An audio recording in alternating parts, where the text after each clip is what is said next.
안녕하세요, 대주주입니다. 장중에 잠깐 몇 가지 좀 짚어드리고자 또 업로드를 하게 되었습니다.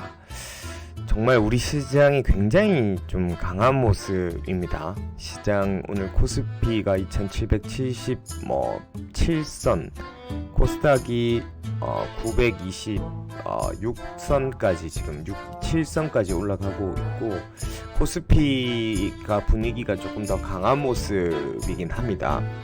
오늘 시장의 몇 가지 이제 특징적인 것들이 이제 건설주들이 조금 강한 모습들을 좀 보입니다. 현대건설, 계룡건설, 그다음에 우리 대림산업, GS건설주들이 좀 강하게 보이고, 건설주들이 좀 강하니까 그 건설 자재 관련 KCC 이런 주식들도 좀 강한 모습들을 좀 보이는데요. 이 건설주들이 왜 이제 강한 모습이 보이냐면, 이게 약간 매크로예요. 그러니까 시장이 왜 갑자기 관심도 없는 건설주들을 분위기를 만들면서 외국인이나 기관들이 지금 좀 플레이를 하는데, 기관들이 왜 끌어올리냐고 하면, 이 지금 그 건설 경기의 실사 지수라고 CBSI가 있습니다. 이게 가끔 소비자 지수, 무슨 건설 경기 지수, 구매자 지수에서 어떤 그런 것들을 이제 매크로라고 하거든요. 우리가 제일 잘 알고 있는 매크로는 환율 같은 것도 이제 매크로 안에 들어가는 건데, 이 CBSI가 건설 쪽 관련한 회사들이나 이렇게 관계자들에게 이제 설문을 물어서 향후 3개월, 6개월 정도를 봤을 때 지금보다 건설 경기가 좀 좋아질 것 같으냐, 안 좋아질 것 같으냐를 물어요. 그래서 이제 100을 기준으로 100이 넘으면 대답하는 사람이, 긍정적으로 대답하는 사람들이 더 많은 거고, 이 100 이하면 부정적으로 대답하는 사람들이 더 많은 건데, 이 건설 경기에 관련된 지수가 거의 8월 달에는 70 정도 선밖에 안 됐죠. 그러니까 부정적으로 얘기하는 사람들이 130대, 긍정적으로 얘기하는 사람이 거의 70 정도로 없었다는 건데, 이게 지금 11월 달 들면서 가파르게 상승해서 거의 이제 90대 중반 정도, 이제 앞으로 건설 경기 나쁘지 않을 거야, 괜찮을 거야 라고 보는 사람들의 비율이 반 정도까지 올라온 거거든요. 이렇게 매크로가 올라오니까 그동안 그 움츠려 있던 건설주들, 저평가된 건설주들을 이렇게 시장이 이제 땡겨 올리게 되는 겁니다. 이런 것들이 매크로예요. 그래서 이제 건설주들이 저평가된 것들 많죠. 대림산업도 그렇고 계룡산업도 그렇고. 근데 이제 대림산업보다는 역시 이건 지주사들이 조금 무겁고, 대림건설 이런 것들이 최근 흐름들이 좀 좋았는데, 저런 매크로가, 일단 매크로라는 것이 보통 11월달 매크로, 12월달 매크로, 월 단위로 이제 이렇게 매크로가 체크가 되거든요. 그러니까 이제 저런 건설 지수, 지금 심리 지수가 좀 좋아지고 있다, 이 분위기가 갑자기 일희일비하진 않아요. 보통 월, 분기 단위로 가니까 당분간의 건설주들의 어떤 섹터 흐름은 나쁘지 않을 것 같다, 이렇게 좀 해석할 수도 있습니다. 그리고 진짜 이제 저도 박세익 전무님이랑 개영님 이런 시황도 보고 3천 4천 이런 언급까지 나오는데, 참 시장이라는 걸 예측하기는 쉽지 않습니다만, 만약에 3천 포인트를 이제 시장이 연말 연초에 간다라고 하면 지금까지 강했던 삼성전자나 IT로만은 시장을 3000포인트까지 올리기가 쉽지 않고, 만약에 3000포인트까지 간다고 했을 때는 이 금융주들이 저는 좀 분명히 강할 것 같습니다. 그만큼 이제 금융주들, 제가 얼마 전에 배당주로 메리츠 종금주주 얘기했지만, 보세요. 올해 실적이 사상 최대고 배당을 550원이나 주는 이제 회사인데, 코로나 전에 15,000원짜리였어요. 근데 올해 실적은 코로나 때문에 좋은데도 뭔가 이제 그 시장에 돈이 풀리고 금융회사들이 그런 어떤 사회적 책임감에 대한 압박 때문에 못 올랐지만, 금융주 너무 좋죠. 우리금융지주.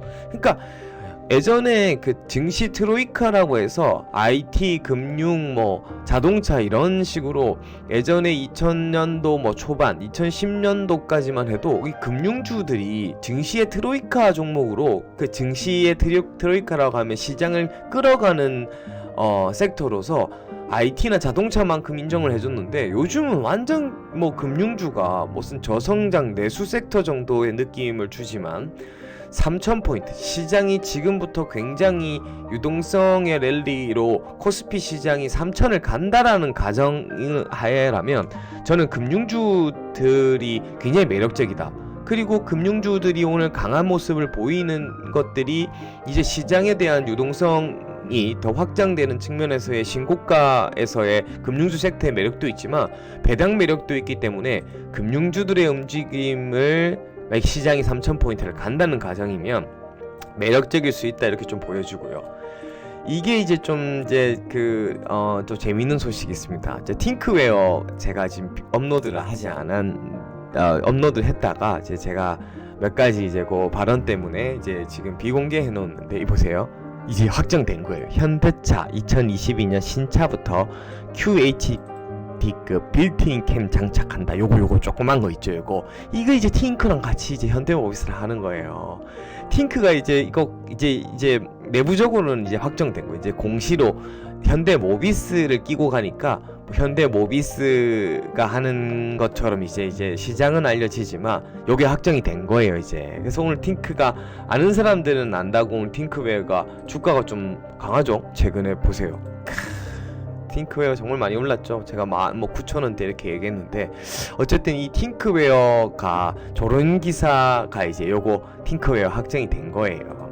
근데 뭐 공시로 확정됐다 이렇게는 당장 못 알릴 거고요. 소문은 뒤에서 나고 나중에 이제 수주가 들어가면 그때는 이제 매출의 10% 이상 이럴 때는 이제 공시 의무사항이니까 하게 되겠죠. 뭐 지금 사실 이 주식을 사고 접근하는 건 아닙니다. 제가 예전에 또 갖고 계신 분도 있고 하니까 말씀을 좀 드리는 거고 좋은 소식이 나와서. 자율주행은 지금 계속 나오죠. 그러니까 언젠가부터 전기차는 뭐 너무 계속 좋고요. 이제 전기차 정도가 미래차로서의 키워드에서 굉장히 강한데 미래차 하면 자율주행 굉장히 신선하잖아요. 현대차도 이제는 2년 내에 자율주행 출시하겠다, 뭐 60조 푼다, 뭐 이런 얘기들을 하고 있어요. 미래 모빌리티, 뭐 수소 산업, 뭐 전기차 얘기 나오지만 자율주행에 관련된 이슈들이 계속 부각되고 있기 때문에 자율주행의 지금 섹터에 포함되어 있는 종목들이 더 많은 종목군으로 좀 확대되고 주가를 좀 올리고 싶어하는 애널리스트 회사들 뭐 이런 회사들은 이제 어떻게든 자기네 회사의 산업들이 좀 자율주행 쪽으로 갖다 붙일 수 있을까 이런 노력들도 하고 시장의 자율주행이라는 키워드가 내년에 이제 더 본격화되는 부분들이 있기 때문에 자율주행에 관련 주들은 포트폴리오에 뭐 싼 주식이든 뭐 조정을 받든 좀 앞으로 좀 편입을 해 나갈 필요가 있지 않겠는가 핫한 키워드가 될 것 같습니다. 아무튼 시장이 굉장히 강한 모습들을 좀 보이고 있습니다. 좀 현금 조정을 마냥 기다리는 분들은 약간은 좀 소외감을 느낄 수도 있고요. 이게 사실 뭐 엄청난 조정 시장 참 어렵긴 한데요. 그 상승을 할 때는 상승하는 상황에서 좀 더 못 오르고 좀 소외받거나 그 불길이 조금 옮겨갈 만한 쪽으로 뭐 예를 들면 좀 삼성전자 따라가기 좀 그렇지만 아까 제가 했던 뭐 배당 주는 금융주 이런 거는 괜찮잖아요. 왜냐하면 뭐 혹시나 조정 받아도 배당 주니까 뭐 이런 것들은 이제 시장이 오르더라도 그 조정을 기다리지 않더라도 조금 한번 흐름을 가져가 볼 필요도 있고요. 뭐 굉장히 좋아하는 종목들이 너무 많이 오르면 그런 것들은 좀 기다리거나 아니면 또 새로운 좋은 종목들을 또 발굴할 수 있습니다. 시장에는 항상 좋은 종목들이 많거든요. 너무 조바심은 내지 마시고 시장을 조금 즐기시고 보유 종목들의 이제 수익을 잘 챙겨 가시면 좋을 것 같습니다. 이상 장중의 대주주였습니다. 감사합니다.